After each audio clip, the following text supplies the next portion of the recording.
Salut à tous et bienvenue sur Tu savais ça, le rendez-vous des sujets, et oui, inutiles, et donc forcément indispensables.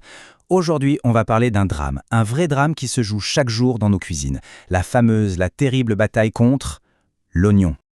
Ah, on connaît tous ça, pas vrai? On est là, tout content, prêt à se faire une bonne petite poêlée, on sort le couteau, on commence à couper et... bam! C'est le déluge. Les yeux qui piquent, les larmes qui coulent. Mais pourquoi? Franchement, qu'est-ce qu'on lui a fait, cet oignon, pour qu'il nous déclare la guerre comme ça?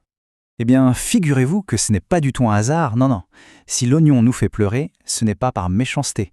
C'est une technique de défense, c'est sa contre-attaque. Il a mis au point une arme chimique, et elle est redoutablement efficace. Son arme secrète, c'est quoi? Ce sont des composés soufrés. En gros, l'oignon, tout comme ses cousins, l'ail ou le poireau, est rempli de soufre. C'est un peu son système d'alarme personnel. Un bouclier chimique invisible conçu pour dire à tous les prédateurs « Hé, pas touche !» Et franchement, c'est une stratégie de survie absolument géniale de la part de la nature. C'est une tactique qu'il a développée au fil de l'évolution. En gros, en nous piquant les yeux, l'oignon envoie un message très clair « Attention, si tu me manges, tu vas le regretter ». Et nous, les humains, on est à peu près les seuls à s'entêter et à ignorer l'avertissement.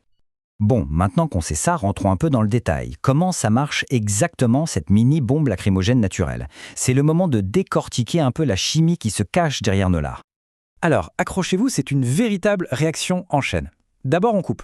Forcément, on brise les cellules de l'oignon.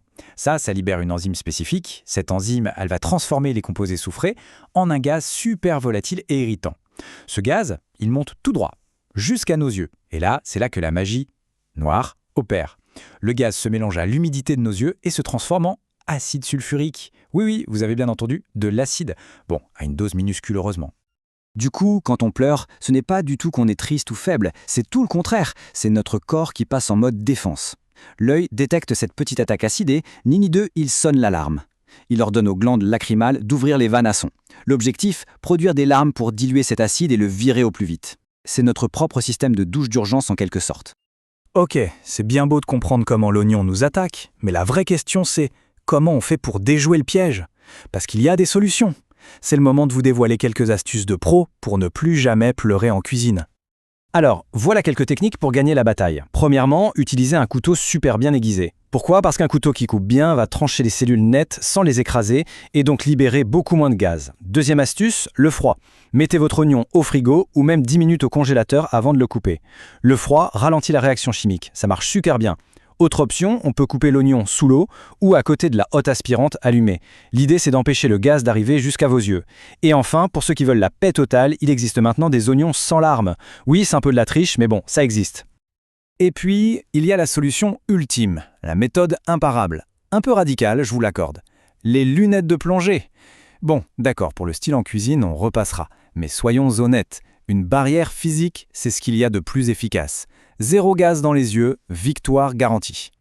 Mais attendez, l'oignon, c'est bien plus qu'un simple légume qui nous fait pleurer. C'est une vraie star qui a traversé l'histoire avec un grand H. Alors c'est parti pour une petite série de « Le saviez-tu ?» des faits inutiles et donc, vous connaissez la chanson, indispensable. Premier chiffre, 5000. 5000 ans, c'est juste dingue. C'est depuis combien de temps on cultive l'oignon? C'est un des tout premiers légumes que l'humanité a domestiqué. Ça en dit long sur notre relation compliquée avec lui, hein. Et son parcours à travers les âges est juste fascinant. Tenez, par exemple, dans l'Égypte antique, ces couches concentriques étaient vues comme un symbole de vie éternelle. Du coup, on en mettait dans les tombeaux des pharaons, carrément. Plus proche de nous, pendant la Première Guerre mondiale, on utilisait son jus comme antiseptique sur les plaies des soldats. Et un peu plus léger, à Hollywood, c'est un vieux truc d'acteur pour réussir à pleurer sur commande devant la caméra. Mais ce n'est pas fini, c'est aussi un super aliment, plein de vitamines et d'antioxydants. Il paraît même que certains sportifs en mangent cru pour se dégager les bronches avant une compétition. Et pour finir en beauté, dans beaucoup de traditions, on l'accrochait aux portes pour éloigner les mauvais esprits. L'oignon, un légume à tout faire.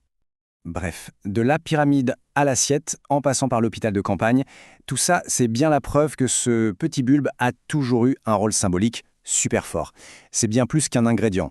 Alors la prochaine fois qu'on se met à pleurer en le coupant, on pourra se dire qu'on ne fait que perpétuer un rituel qui a 5000 ans. Ça donne une autre dimension, non? Et voilà, maintenant on sait tout sur notre ennemi préféré. La prochaine fois qu'on versera une petite larme en cuisinant, au moins on saura exactement pourquoi. C'est tout pour aujourd'hui, à bientôt pour un nouveau sujet.